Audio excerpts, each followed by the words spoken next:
Adiala jail میں ملاقات بھی تھی ان کی، سیاسی رہنماؤں کی بھی اور فیملی ممبرز کی بھی، کیونکہ آج القادر ٹرسٹ کیس تھا اور مختصر سماعت ہوئی اور سماعت 8 مئی تک ملتوی کر دی گئی۔ عمران خان صاحب حشاش بشاش نظر آئے اور بشرا بی بی بھی وہاں پہ موجود تھیں، تو لہٰذا عمران خان صاحب فل موڈ میں تھے، فل ایکشن میں تھے۔ ان کو کسی قسم کی ان کے چہرے پر، ان کی باڈی لینگویج، ان کے رہن سہن، جو وہ اس گفتگو کرتے رہے، میں یہ نہیں بتاؤں گا کیونکہ پھر تحقیقات شروع ہو جاتی ہیں اور تحقیقات شروع ہو جاتی ہیں کہ یہ خبریں کہاں سے آتی ہیں اندر کی، یہ کون بتاتا ہے عمران خان نے کیسے کپڑے پہنے ہوئے تھے، یہ کون بتاتا ہے کہ وہ جو پھٹیاں لگائی ہوئی ہیں اس کے اندر بگنگ کے آلات لگائے ہوئے ہیں۔ تو خیر زیادہ تفصیل میں ہم نہیں جاتے، لیکن یہ ہے کہ عمران خان صاحب بہت حشاش بشاش تھے، بہت فٹ تھے، اور انہوں نے جتنے بھی ملاقاتی ان کے سے ملے، جتنے بھی ملے، 1 2 3 4 5 6 7 جتنے بھی ملے، ان سب کو انہوں نے زبردست طریقے سے کہا کہ نہ فکر نہ کریں، میری فکر نہ کریں۔ وہ کہتے ہیں کہ آپ میری فکر بالکل نہ کریں، میں بالکل ٹھیک ہوں اور مجھے پتا ہے کہ میں نے کیسے ڈیل کرنا ہے، لہٰذا میری فکر چھوڑیں، آپ باہر پاکستان کے عوام کی آزادی کی فکر کریں، ان کو آزاد کروائیں اور کسی قسم کا کمپرومائز نہیں کرنا، نہ میں نے ڈیل کرنی ہے، نہ کی ہے، نہ کسی کو این آر او دینا ہے، نہ این آر او لینا ہے۔ اس لیے انہوں نے کہا میں صرف ایک ہی بات کر رہا ہوں کہ میں چاہتا ہوں کہ پاکستان ترقی کرے، پاکستان ترقی اور خوشحالی کی طرف جائے، اور پاکستان میں آئین کی بالادستی ہو، قانون کی حکمرانی ہو، عدلیہ آزاد ہو، میڈیا آزاد ہو اور پاکستان ترقی کرے۔ انہوں نے کہا میں نے ڈیل کی کوئی بات نہیں کی، نہ ملک چھوڑ کر بھاگنا ہے اور نہ ہی میرے پلیٹس گرنے ہیں اور بالکل نہیں گریں گے، نہ میں اپنی آزادی مانگ رہا ہوں کہ مجھے جلدی جلدی جیل سے نکالیں، اور میں اپنے مقدمات کا سامنا کروں گا۔ اور انہوں نے کہا کہ اسٹیبلشمنٹ کی ڈیل سے کوئی صداقت نہیں ہے، کسی قسم کی ڈیل نہیں ہوگی، بات چیت ہو سکتی ہے، انگیجمنٹس ہو سکتی ہیں، پولیٹیکل انگیجمنٹس ہو سکتی ہیں، کیونکہ یہ ادارے بھی ہمارے ہیں، پولیٹیکل پارٹیز بھی ہماری ہیں، لیکن چور پولیٹیکل پارٹیز سے کسی قسم کی کوئی ڈیل نہیں ہوگی، ان سے تو بات چیت بھی نہیں ہو سکتی، کیونکہ باقیوں کے ساتھ ڈیل نہیں ہونی، ان سے بات چیت بھی نہیں ہو سکتی، کیونکہ وہ تینوں اس وقت مینڈیٹ چور ہیں اور جعلی حکمران ہیں، اس لیے ان سے بات نہیں ہوگی۔ دوسرا انہوں نے کہا جی جو کچھ 25 مارچ 1971 کو یحییٰ خان نے کیا تھا، 9 مئی 2023 کو وہی دوبارہ کیا گیا۔ عمران خان نے یہ بات کی، کیونکہ بہت ساری باتیں میں آپ کو بتاؤں کہ عمران خان صاحب کی بہت ساری باتیں باہر آتی نہیں ہیں، اور باہر ان سے ملاقات کرتے ہیں جو ان کے سیاسی رہنما ہیں، وکلا ہیں، پارٹی رہنما، ان سے ملاقات کرتے ہیں، لیکن باہر آ کے وہ بہت ساری باتیں کھا پی جاتے ہیں، کیونکہ باہر کے حالات ذرا مختلف ہیں، آپ کو معلوم ہے، تو لہٰذا وہ کچھ چیزیں سینسر، کچھ فلٹر ہو جاتی ہیں، سینسر ہو جاتی ہیں۔ تو انہوں نے 9 مئی کے حوالے سے انہوں نے کہا کہ میرا بڑا انہوں نے کہا جی کلیئر سٹانس ہے۔ عمران خان نے آج جیل میں سیاسی رہنماؤں سے گفتگو کرتے ہوئے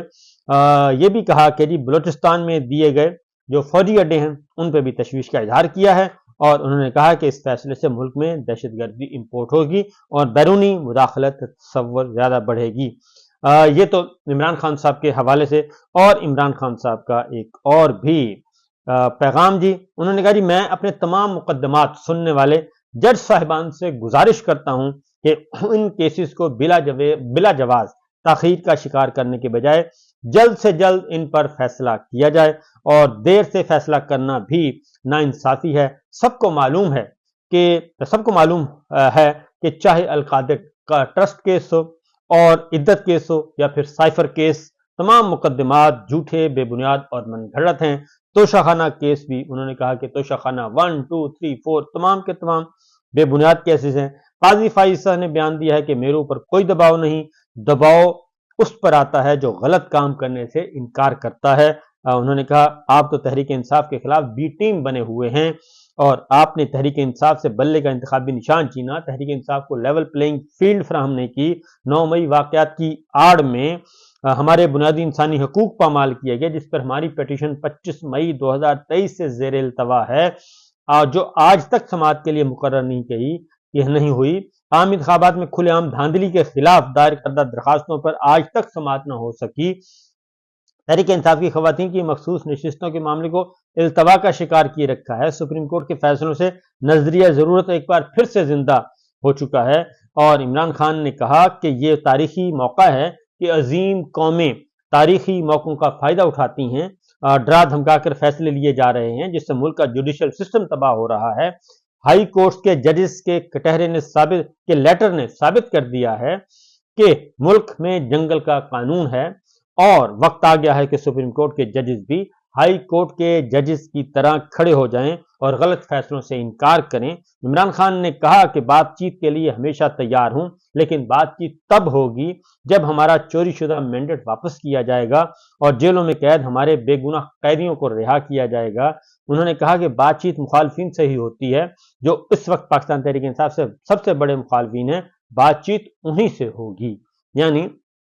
اسٹیبلشمنٹ سب سے بڑی مخالف ہے، اس لیے انہی سے بات چیت ہوگی۔ اور انہوں نے کہا کہ دنیا کی تاریخ میں کہیں بھی یہ مثال نہیں ملتی کہ ایک جرم پر تین کیسز بنائے جائیں، اور ایک جرم پر تین کیسز، یہاں میرے اور میری اہلیہ پر، توشہ خانہ پر تین کیسز بنائے ہوئے ہیں۔ جب ان سے بھی کچھ نہیں ملا تو اب چوتھا کیسز بنانے کی تیاری کی جا رہی ہے۔ عمران خان نے کہا کہ میں نے ٹیلی گراف کو خط لکھا ہے، جس میں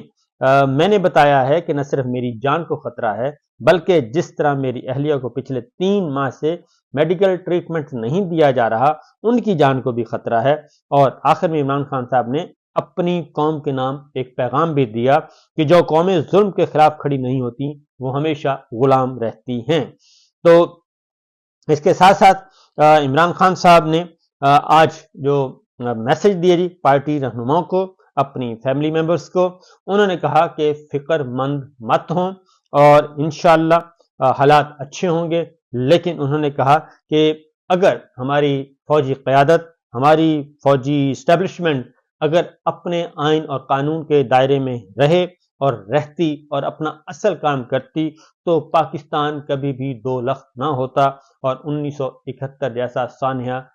اسلامی تاریخ میں کبھی بھی مارز وجود میں نہ آتا۔ اور وہ صرف اس لیے ہوا کہ اس وقت بھی جو فوج ہے وہ کچھ اور کام کر رہی تھی، ہمارے جرنیل دیگر کاموں میں مصروف تھے، اور ہمارے انٹیلیجنس ایجنسیز جو ہیں ان کو بھی اپنے سیاسی مخالفین کو کچلنے کے لیے لگایا ہوا تھا، اور قومی سلامتی اور قومی یکجہتی بار ہو رہی تھی، اور بیرونی مداخلت بڑھتی جا رہی تھی۔ اگر اس وقت صحیح کام کیا جاتا تو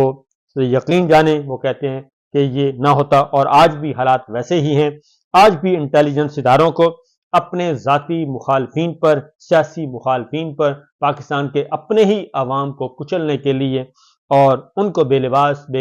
کرنے کے لیے، بے توقیر کرنے کے لیے آج ہمارے انٹیلیجنس ادارے ان پر توجہ دے رہے ہیں، جبکہ پاکستان اندر ہی اندر سے کمزور ہوتا جا رہا ہے۔